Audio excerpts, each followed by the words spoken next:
Bonjour mesdames et messieurs, bienvenue à Hebdo4, votre émission qui traite d'informations locales. Voici le contenu de cette édition du 21 avril. Lors de la dernière réunion du Conseil des maires de la MRC Bonaventure du 17 avril dernier, il fut question du sujet de règlement au niveau des territoires incompatibles avec l'activité minière. Éric Dubé, le président de la Société de chemin de fer de la Gaspésie, nous informe sur les nouveaux développements des travaux de réfection du chemin de fer en Gaspésie. La séance d'information publique concernant le projet d'aménagement de la pointe Beaubassin à Bonaventure qui a eu lieu le 15 avril dernier. Brian Carey, coordonnateur de l'association LGBT+, Baie des Chaleurs, nous parle de leurs nouveaux locaux. Julien Biron, qui est un des juristes au Centre de justice de proximité Gaspésie-Île-de-la-Madeleine, nous informe au sujet de la garantie de qualité. Et Colette Dow, la directrice générale de votre télévision communautaire Télévague, vous informe au sujet du renouvellement de votre carte de membre. Bonne émission tout le monde! Tout d'abord, vous avez sûrement entendu parler dernièrement du projet de règlement déposé par la MRC Avignon auprès du gouvernement au sujet des territoires incompatibles avec l'activité minière. D'autres MRC ont l'intention de faire de même afin de protéger adéquatement leur territoire, dont la MRC de Bonaventure. Il en fut d'ailleurs question lors de la dernière réunion du Conseil des maires de la MRC Bonaventure qui s'est tenue mercredi le 17 avril dernier. 9.4 Résolution, adoption du projet de règlement 2019-05 modifiant le schéma d'aménagement qui consiste en un règlement visant à introduire les dispositions relatives à la cohabitation harmonieuse de l'activité minière avec les autres utilisations du territoire. Donc, c'est le fameux projet de règlement qui va permettre de modifier le schéma et d'intégrer les territoires incompatibles à l'activité minière. Pour ceux qui ont vu les nouvelles, la MRC d'Avignon a fait ça la semaine passée ou l'autre semaine. Donc, et la côte de Gaspé aussi. Donc, c'est à la grandeur de la Gaspésie, c'est en train de se faire petit à petit. Donc, ce soir, ça me prend un proposeur pour la résolution. Éric Dubé, qui, en plus d'être préfet de la MRC Bonaventure et maire de la ville de New Richmond, est aussi le président de la Société de chemin de fer de la Gaspésie. Nous l'avons rencontré afin qu'il nous informe sur les nouveaux développements au niveau des travaux de réfection du chemin de fer en Gaspésie. Bonjour, M. Dubé. Bonjour.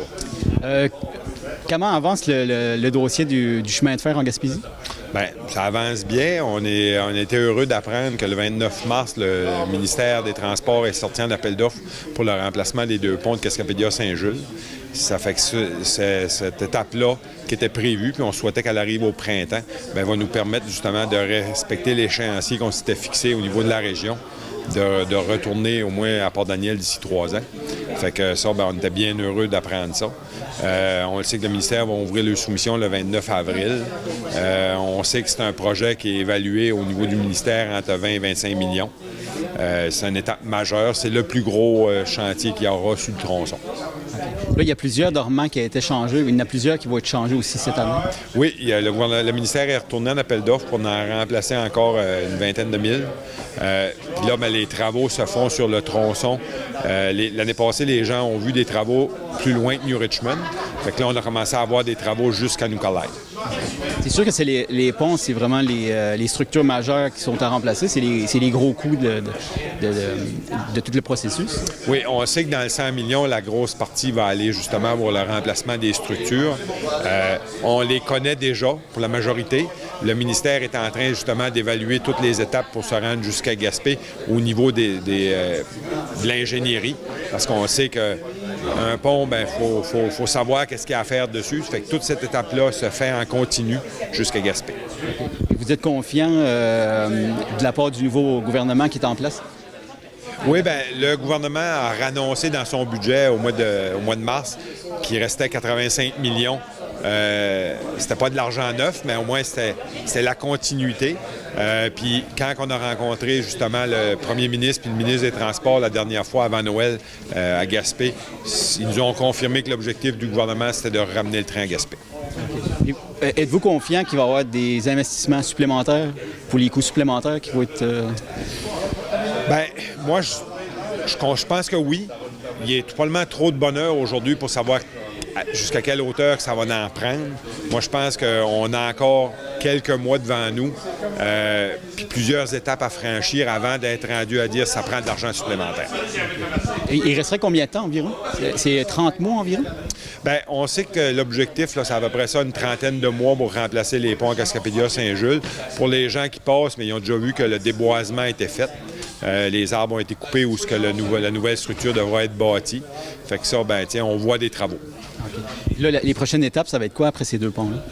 Bien, là, on sait que jusqu'à Port-Daniel, il reste 4 structures qui ont des besoins de travaux majeurs. Les 2 ponts, il y en a 2 qui sont situés à Port-Daniel. Puis après ça, il y en a 2 qui sont situés, un à Caplan, l'autre entre Caplan et Saint-Siméon. Okay. Bien, merci beaucoup. Ça fait plaisir. Lundi, le 15 avril dernier, la Ville de Bonaventure a tenu une séance d'information publique concernant le projet d'aménagement de la pointe Beaubassin. Près d'une centaine de citoyens ont pris part à la présentation et Télévague, votre télévision communautaire, y était présent pour vous.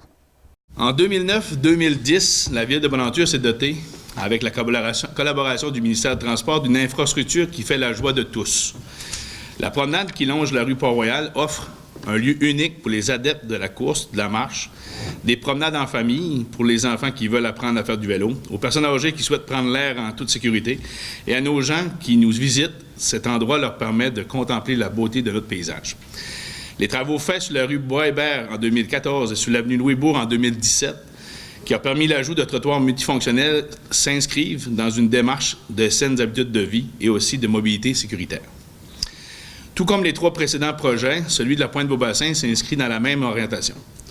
Nous sommes toujours guidés par la stratégie de développement que la Ville s'est dotée. C'est avec comme vision de rendre la Ville attrayante, dynamique, que nous élaborons les projets, et tout cela pour nos citoyennes et nos citoyens. La pointe Beaubassin est un lieu de toute une communauté qui représente notre histoire, qui est notre moteur de l'économie touristique, de la pêche commerciale et récréative. C'est un lieu de rencontre, de socialisation et d'activités récréatives. Depuis plusieurs années, il était laissé à l'abandon et sans aucune finition. Considérant que le quai s'est fait une beauté et que la pointe Beaubassin est notre lieu de développement touristique et que c'est un lieu important pour la communauté de la Ville de Bonaventure, il était incontournable de préparer un projet à la hauteur des attentes de nos citoyennes et de nos citoyens.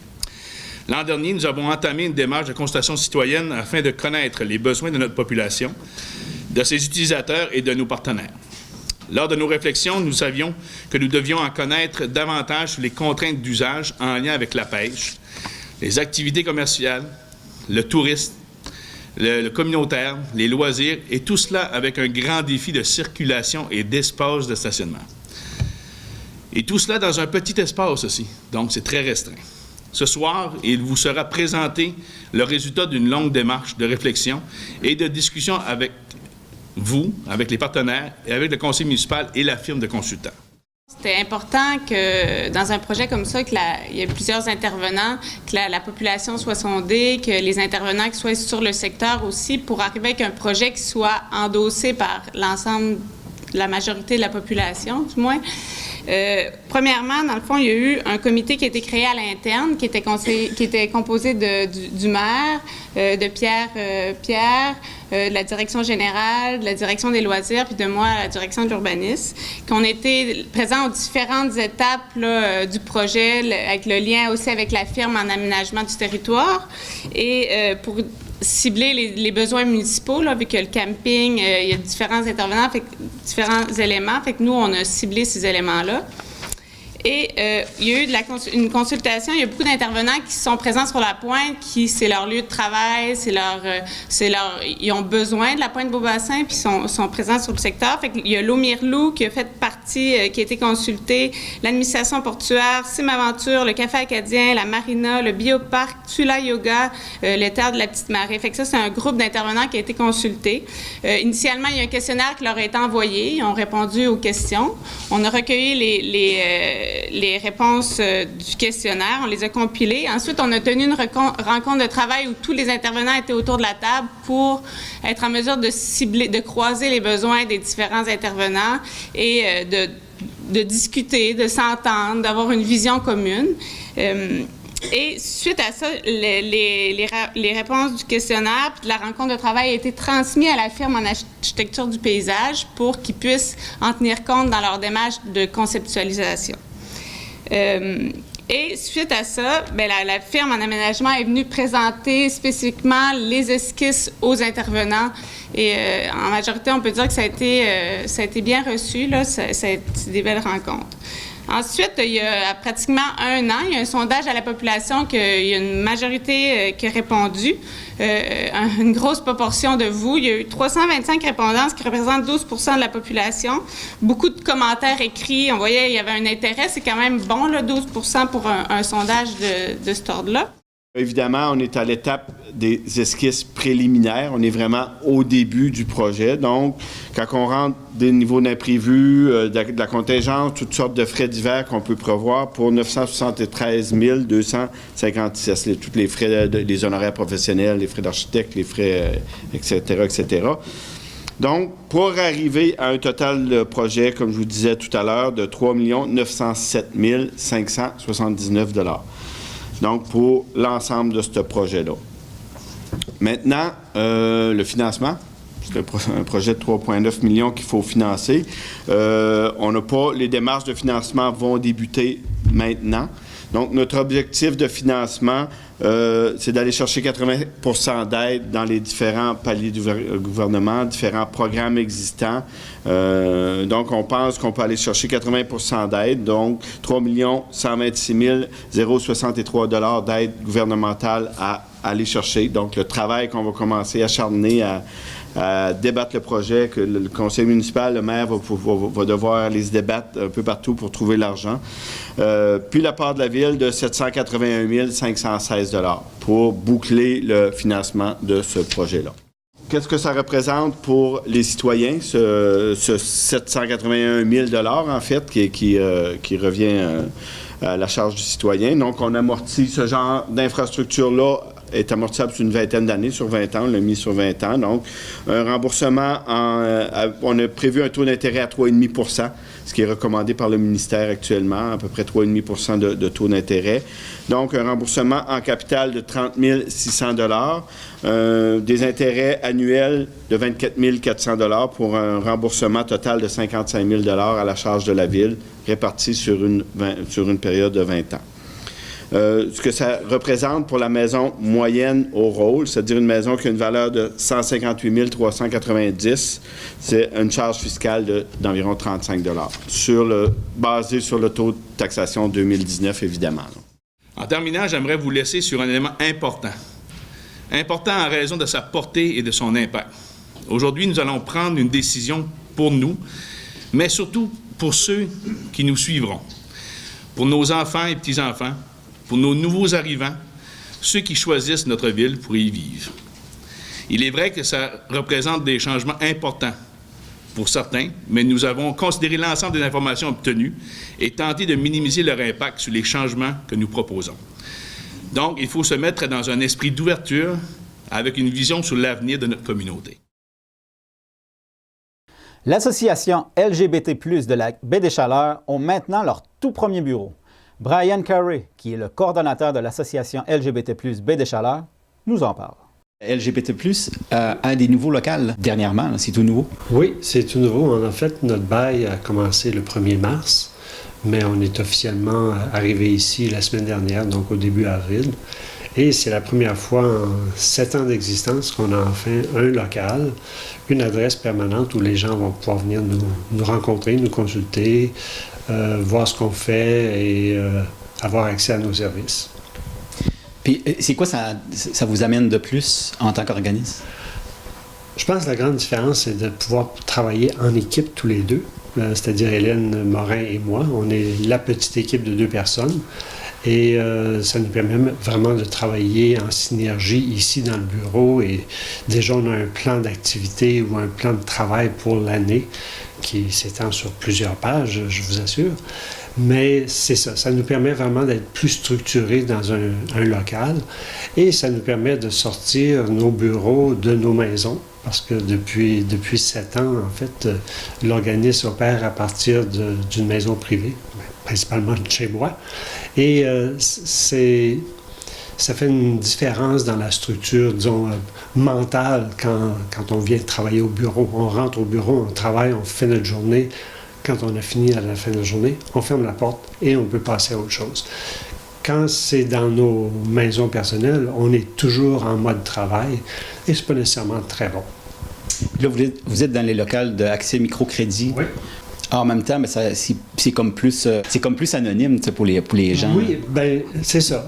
On a une adresse visible, mais c'est sûr que les gens peuvent venir stationner ici ou ils peuvent stationner au IGA ici en face ou à côté et simplement rentrer ici. Et il y a le couvert de l'anonymat si quelqu'un n'est pas prêt à se faire voir dans un local qui est officiellement pour la communauté LGBT plus de la Baie des Chaleurs.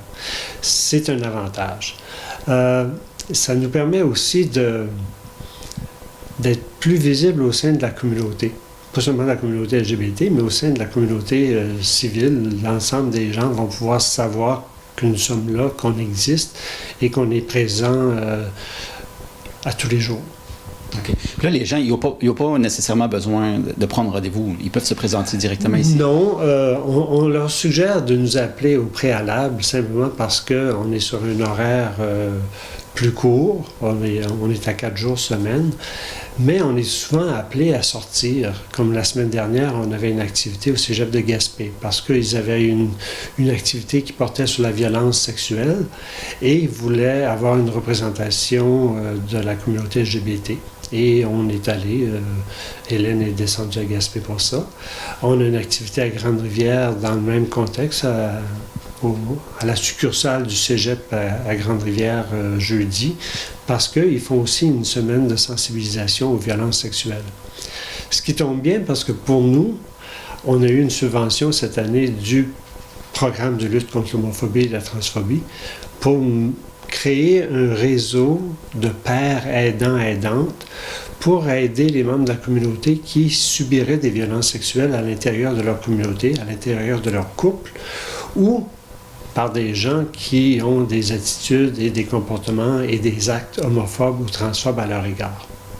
Et ça nous permet d'aller écouter un peu ce qui se passe sur le terrain et en même temps de mieux planifier le travail qu'on aura à faire pour créer ces ateliers, pour former le réseau des personnes, des pères aidantes. OK. Puis là, vous avez sûrement des activités qui sont en préparation. Oui, bien là, on est en début de l'année.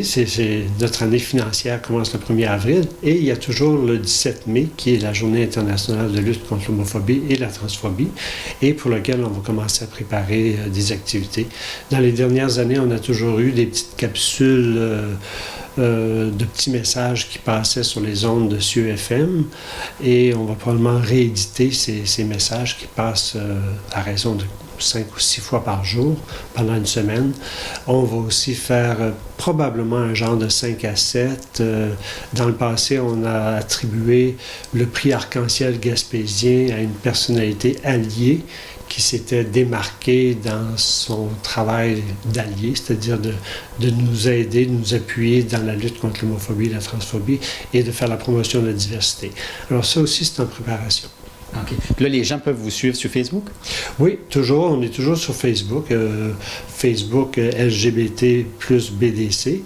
On a aussi notre site web qui est lgbt-bdc.net. Donc, les gens peuvent aller consulter nos choses-là. Le site web, je dirais qu'il est beaucoup plus informatif et statique, c'est-à-dire c'est qui on est, ce qu'on fait, alors que nos informations, nos activités sont beaucoup plus promues par la page Facebook. OK. Puis les gens qui ont besoin d'informations supplémentaires, ils peuvent vous appeler au même numéro? Ils peuvent nous appeler au 581-886-LGBT, 581-886-5428, et ils peuvent nous envoyer un courriel aussi à info@lgbt-bdc.net. Julien Biron, qui est un des juristes au Centre de justice de proximité Gaspésie-Île-de-la-Madeleine, est passé à notre studio afin de réaliser une petite capsule portant sur les garanties de qualité, communément appelées garanties contre les vices cachés. Vous venez d'acheter une jolie maison en Gaspésie. Avant de procéder à l'achat, vous avez pris le temps de faire une inspection minutieuse sans rien remarquer d'anormal. Vous avez même mandaté un inspecteur en bâtiment afin qu'il procède à l'inspection pré-achat. L'inspecteur en bâtiment a émis un rapport très bon. Or, avec la fonte des neiges, vous avez remarqué dernièrement qu'il y a plusieurs infiltrations d'eau dans votre maison. Il peut s'agir de vis cachées. Dans cette capsule, j'aborderai la garantie de qualité, connue également sous le nom de la garantie contre les vis cachées. Cette garantie de qualité s'applique tant pour les biens meubles que immeubles. J'aborderai surtout la garantie de qualité dans un immeuble résidentiel. À qui s'applique cette garantie? La garantie s'applique au vendeur. Il pourrait donc être tenu responsable des vices cachés. Même si le vendeur est de bonne foi ou de bonnes intentions, il peut être responsable. Il existe cependant certaines exceptions. Si la vente est faite sous contrôle de justice, l'acheteur ne pourra se prévaloir de la garantie de qualité. Il est possible également que la vente ait été faite sans garantie légale. Normalement, une telle mention devrait figurer dans l'acte de vente. À noter que certaines spécificités peuvent s'appliquer pour le vendeur professionnel. Il existe donc 4 conditions pour qu'il y ait présence d'un vice caché. Premièrement, il doit y avoir existence d'un vice. Un vice est un défaut qui diminue la qualité d'un immeuble. C'est un défaut important qui empêche le propriétaire de profiter pleinement et normalement de son bien. En d'autres mots, le vice est une imperfection, une anomalie du bien qui fait en sorte que le propriétaire ne peut user comme il devrait de son bien. Il est important de savoir que la garantie légale ne couvre pas l'usure normale d'un bien. Par exemple, on ne peut s'attendre à ce qu'une toiture datant d'il y a 20 ans, qu'elle ait la même durée de vie qu'une toiture datant d'il y a 2 ans. Deuxièmement, le vice doit être grave. Le vice doit donc avoir une certaine gravité, à un tel point que si l'acheteur avait su l'existence du vice, il n'aurait pas acheté l'immeuble à un si haut prix, ou il n'aurait pas tout simplement pas acheté l'immeuble. Troisièmement, le vice doit être inconnu de l'acheteur au moment de la vente et non apparent. Généralement, le vendeur n'est pas responsable des vices qui sont apparents. Les vices apparents sont visibles et ressortent lors d'un simple examen, c'est-à-dire sans que l'avis d'un expert soit nécessaire. Lors de la visite pré-achat, l'acheteur doit se comporter comme un acheteur prudent et diligent, c'est-à-dire qu'il ne doit pas être négligent dans ses démarches. En conséquence, le vendeur ne sera pas responsable des vices apparents, des vices dont il vous a parlé, des vices dont vous connaissez ou vous avez constaté au moment de l'achat. Quatrièmement, comme dernière condition, le vice doit être antérieur à la vente, c'est-à-dire qu'il devait être présent au moment de l'achat. Quoi faire maintenant lorsqu'on découvre un vice caché? En principe, l'acheteur qui découvre un vice caché doit le dénoncer par écrit dans un délai raisonnable. On doit comprendre par délai raisonnable le plus rapidement possible. Cette démarche a pour but d'aviser le vendeur afin qu'il puisse venir constater les vices et qu'il fasse faire les travaux nécessaires le cas échéant. Suite à cette dénonciation, si le vendeur néglige ou refuse de faire les travaux requis, d'autres options s'offrent à l'acheteur, notamment la mise en demeure, la médiation ou, ultimement, les procédures judiciaires. Il s'agissait d'un bref aperçu de la garantie de qualité. Si vous avez davantage de questions ou besoin de précisions, n'hésitez pas à contacter le Centre de justice de proximité de la Gaspésie et des Îles-de-la-Madeleine. C'est maintenant le temps du renouvellement de votre carte de membre de votre télévision communautaire Télévague. Notre directrice Colette Dow vous en parle pour l'occasion. Présentement, on est dans le renouvellement pour les membres pour la télévision communautaire Télévague. Oui, effectivement, nous sommes présentement en pleine campagne de renouvellement de cartes de membres et de recrutement, bien sûr. Nous sommes toujours à la recherche de nouveaux membres. Alors, pour le membre, nous avons 3 catégories de membres. Le membre individuel, qui est au coût de 5 $. Nous avons déjà au-delà de 100 membres à notre actif. On a nos membres, nous avons aussi le membre organisme, qui est de 50 $. Qu'est-ce que le membre organisme, au juste? Un membre organisme peut, à 50 $ et on est là pour promouvoir toutes leurs activités. Bien sûr, là, par le biais du babillard électronique et aussi par le biais là, de ton émission, André, Hebdo 4. Alors, c'est promouvoir toutes les activités. Ce qu'ils ont à faire, c'est que de nous envoyer la tenue de leurs activités à une telle date et on le présente là, on le voit là sur le babillard électronique. C'est quoi les autres catégories? On a également la catégorie entreprise. Entreprise, c'est un peu la même chose que le membre organisme. 150 $ pour l'entreprise. Puis, ce qu'on fait, par exemple, là, on met l'image au babillard électronique là, de cette entreprise-là. Ça lui donne un peu de publicité là, pour cette entreprise-là. Puis pour les individus, c'est quoi les avantages que ça leur apporte? Bien, pour les individus, pour nous, un avantage, c'est toujours un gros plus d'avoir des membres à notre actif. Et pour l'individu, bon, il a le droit de participer à l'Assemblée générale, puis de donner ses opinions, ses commentaires. On est toujours ouvert à de nouveaux commentaires, de nouvelles opinions. Ils peuvent toujours nous contacter à la télé ou par le biais de notre page Facebook ou sur notre site Internet s'ils ont des commentaires ou des suggestions à faire là, au niveau de la programmation, par exemple. Puis c'est quoi le secteur au juste? Nous avons quand même un très grand secteur à couvrir. Nous avons de Chandler, la grande ville de Chandler, jusqu'à Kaplan, Saint-Alphonse, Kaplan. Et c'est ça, nous avons beaucoup d'abonnés sur notre territoire. Mais déjà là, on a au-delà de 300 membres à notre actif. Alors, c'est beau là qu'on fait des demandes, par exemple, de subventions ou qu'on parle à d'autres dirigeants de d'autres télévisions communautaires. Là, ça nous donne un plus, vraiment. Là. À chaque mois d'avril, on procède à notre campagne de recrutement et de renouvellement de carte de membre. Et ça se passe très bien, on l'envoie par la poste. D'ici peu, vous allez recevoir votre carte de renouvellement de membre. Et comme le recrutement, bien sûr, les organismes à but non lucratif, c'est ça, il faut que je le mentionne, c'est des organismes à but non lucratif, et non pas privés. Alors, vous pouvez, si vous êtes intéressé, vous n'êtes pas encore membre, malgré qu'on a beaucoup de membres, on est 160 membres, je pense, organismes. Si vous êtes intéressé à devenir membre organisme, si vous êtes intéressé à faire publiciser vos activités sur le babillard électronique ou sur les ondes de Télévague, par le biais de votre émission, alors vous n'avez qu'à nous contacter, et encore une fois, par notre page Facebook ou sur le site Internet, ou à la télé, au 418-752-6558. Et voilà, mesdames et messieurs, ce qui complète l'édition de votre émission Hebdo 4 du 21 avril. Merci beaucoup d'avoir été avec nous et à la prochaine.